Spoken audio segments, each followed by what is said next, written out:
Hey, yo, what's up everyone? Welcome back to the channel. This is Smart TCG, and today I'm going to be going over my Paradox Rift tier list. Paradox Rift is the brand new set that is going to be releasing over the next couple of weeks, and it is by far one of the most impactful sets that we have received in years. There are so many cards that completely shake up the metagame, so many viable decks that come from this set, and I think it's going to be one of the coolest new sets to come out in most recent memories. So with that being said, we do have the Latin American International Championships coming up, and the set does become officially legal in a couple of weeks, so it's going to be important to kind of know exactly what decks are going to be good, what decks you maybe should stay away from, you know, just kind of things to consider. So we have our self tier S, which is going to be the absolute best of the best.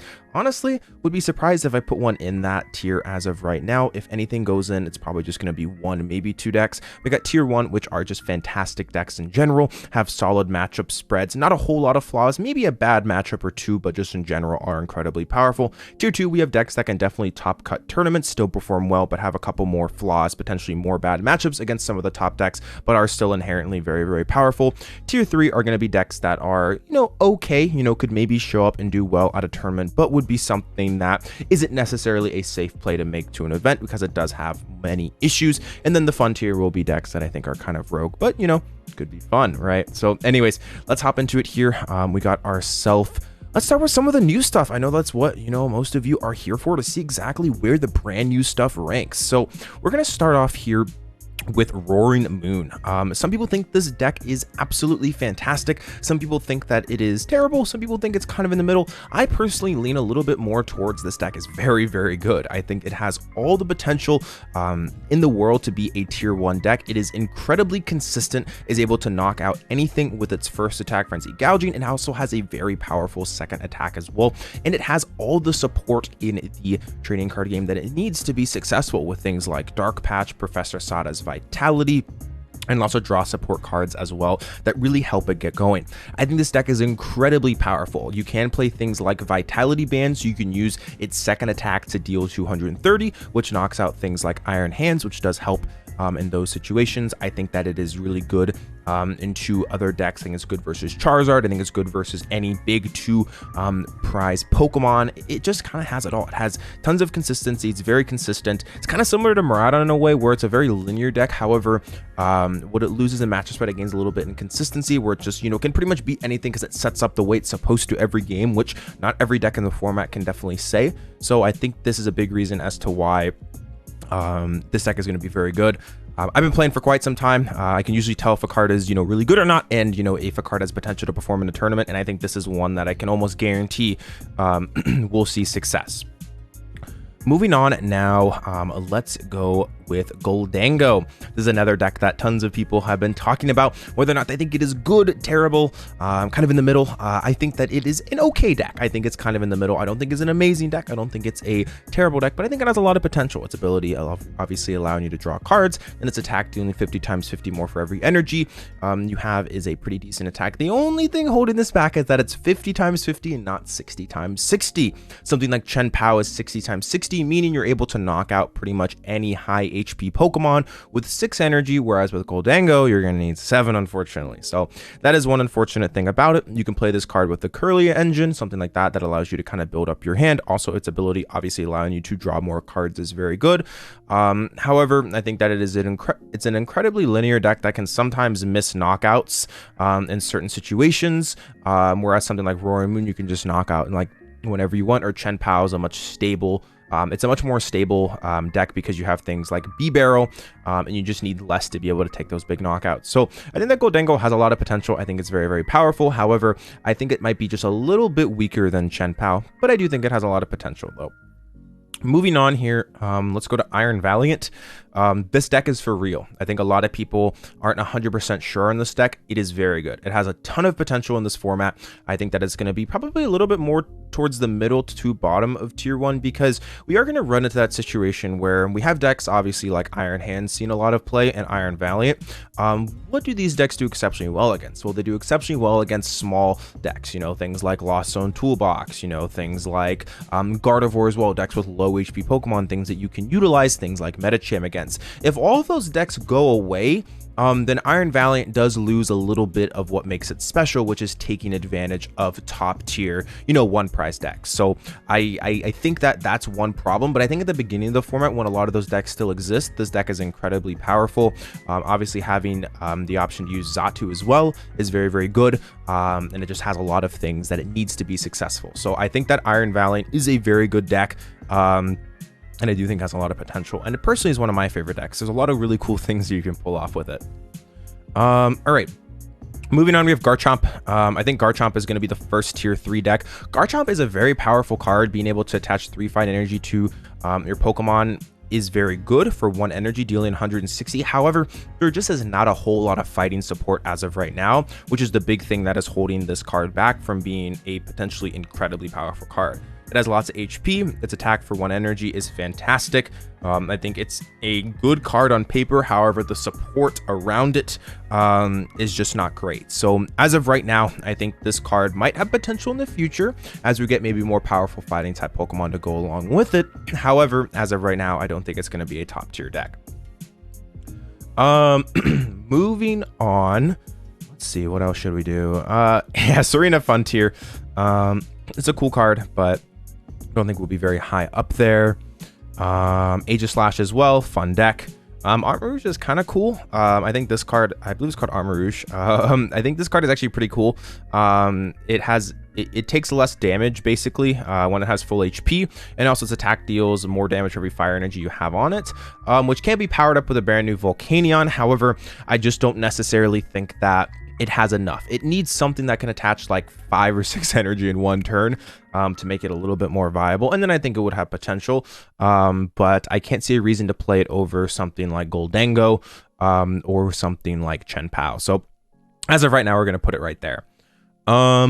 Moving on to the next deck here, let's do Miraidon Iron Hands. So Miraidon obviously just won the Toronto Regional Championships. Jada Recruit Wall was able to take that down, and then it just gets an Iron Hands. It just gets better. It also gains Professor Turos, which is very similar to AZ for any of you that have been playing for quite some time, which is very good in this deck because you can get the energies into the discard pile, which is great. So Penny, for example, Penny was good, you know, but the problem is that it put all the energies back into the hand, which means you couldn't instantly accelerate them with something like the Flaffy. So I think that's the brand new Professor Turos, I believe it's called, is going to help out quite a bit. And I think would definitely like want to be included in this deck. I think it has a lot of potential. Iron Hands is obviously just an amazing card. And I do think that, you know, it deserves its spot in that tier 1. Very, very good decks though. Moving on, we're going to go Charizard. I think Charizard is still good. I think Iron Hands does admittedly cause it some problems, being able to take early prize cards early, especially with Chen Pao expecting to rise so much in popularity. I think the deck is fine. It does decent against some of the higher HP decks. It does okay versus Roaring Moon, can do okay versus Valiant. However, it still struggles from some consistency problems, and the Chen Pao matchup is pretty egregious for this deck, which is a reason as to why I would potentially recommend staying away from it if you're playing in a heavy Chen Pao metagame. However, it still is an inherently very powerful deck and can beat most things in the format if it does get going. If maybe Chen Pao, people realize that maybe Chen Pao Iron Hands is not amazing, or maybe it gets countered out of the format by high HP Pokemon, then maybe Charizard becomes a better play. So I think it's an inherently very, very powerful deck, can beat mostly anything, but we'll have to wait and see if it's able to handle the Iron Hands and Chen Pao Iron Hands variants. Moving on here, we're gonna do the Regigigas. It's a cool deck.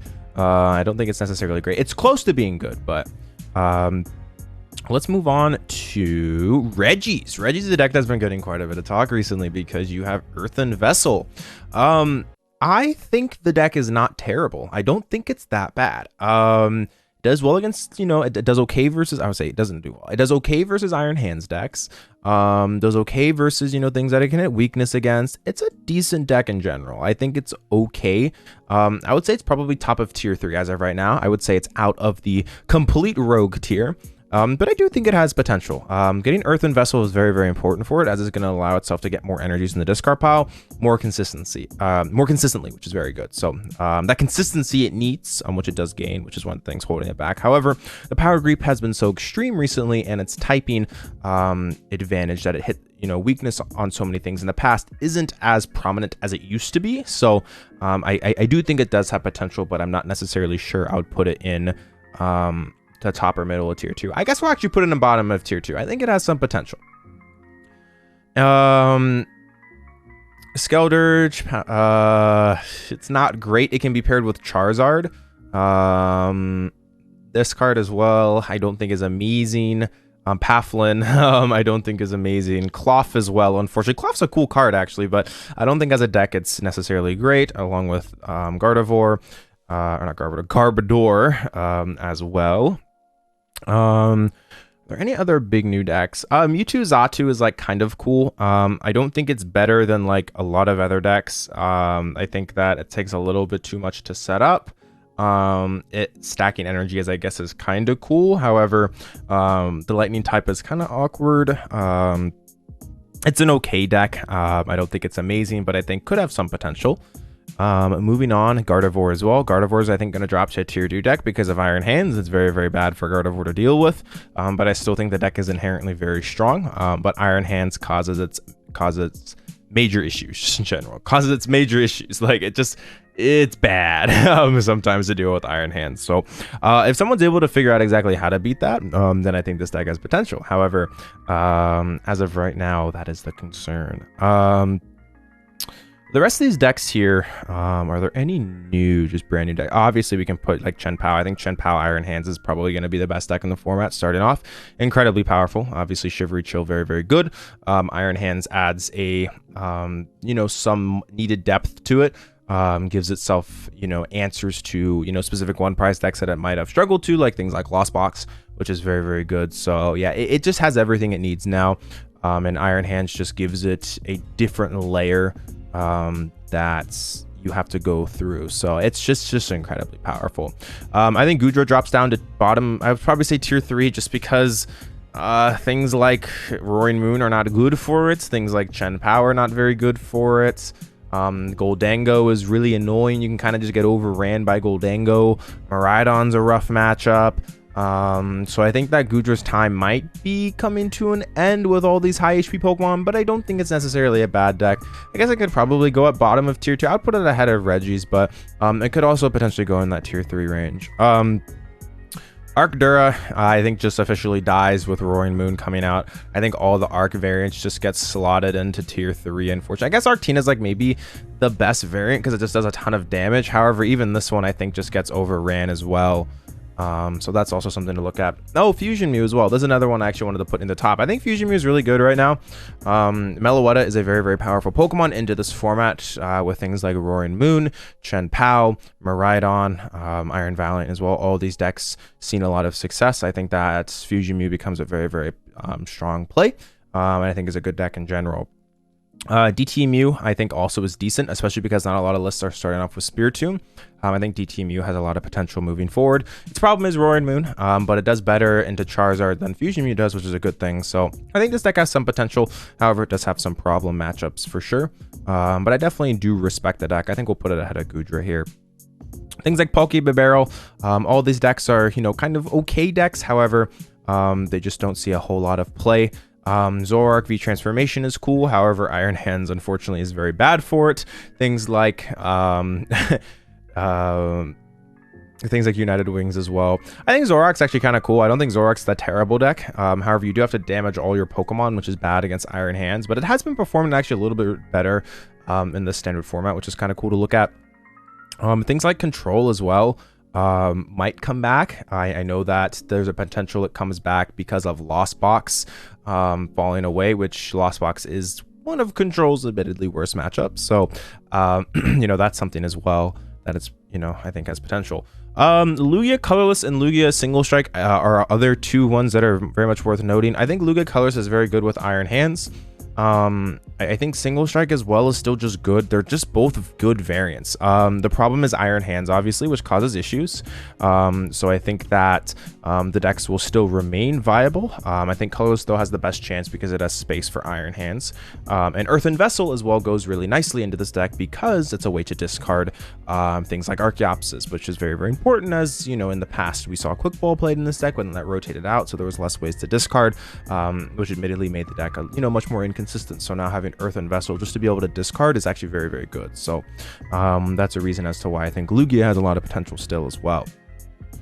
Lost Zone Charizard I think is just worse Charizard in every way. Well, I would say in every way, but I think that it doesn't play into what makes Charizard so powerful, but I think it's still a good deck, I would say. I just think it's worse Lost Box in most respects, and you'd rather just play things like Turbo, which I do think Turbo is still okay.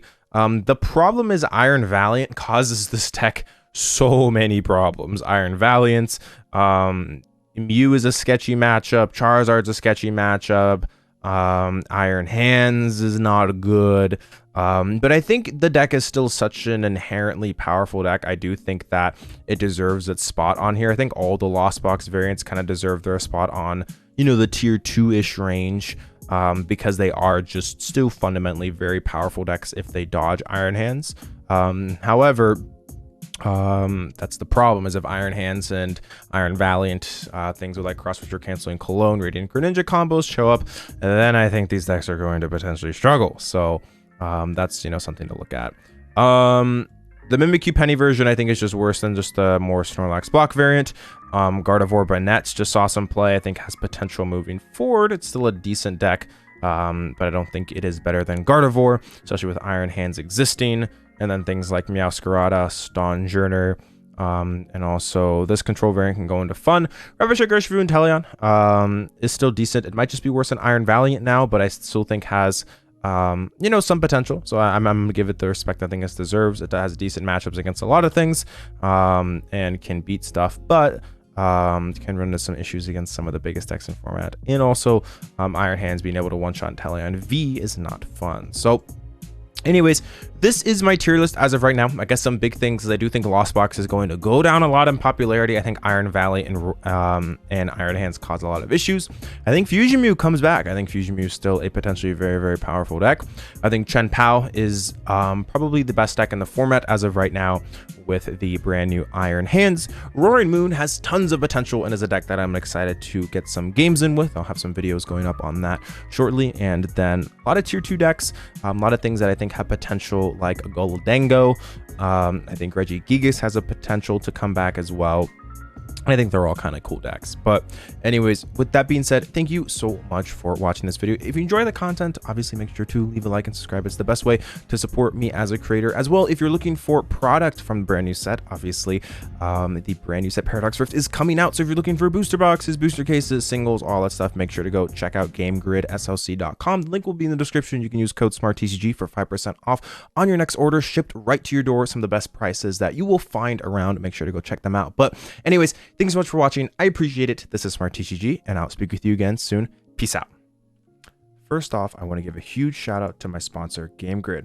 Are you looking for Paradox Rift products shipped directly to your door? Make sure to check out GameGridSLC.com for the best trading card game products on the market. They have some of the best prices and a wide selection of singles, booster boxes, and more. You can use code SmartTCG for 5% off at checkout on all orders, and it's also one of the best ways to support me as a creator. If you're looking to improve your game, I do offer coaching on MetaFi. I was ranked in the top 16 ranked players in the world last season, and I know what it takes to improve your game. My students want to combine 3 regionals last year, and I know what it takes to reach that next level. I do offer a free coaching consultation so you can get an idea whether or not coaching works for you. And along with that, I also have a singular sessions, training packages, and more. If you're looking to find out more information, feel free to book that free consultation, or also don't hesitate to shoot me a message on Discord. My Discord will be in the description. All right. Thanks for sitting around and listening to this. I appreciate it. This is SmartTCG. I'll speak with you again soon. Peace out.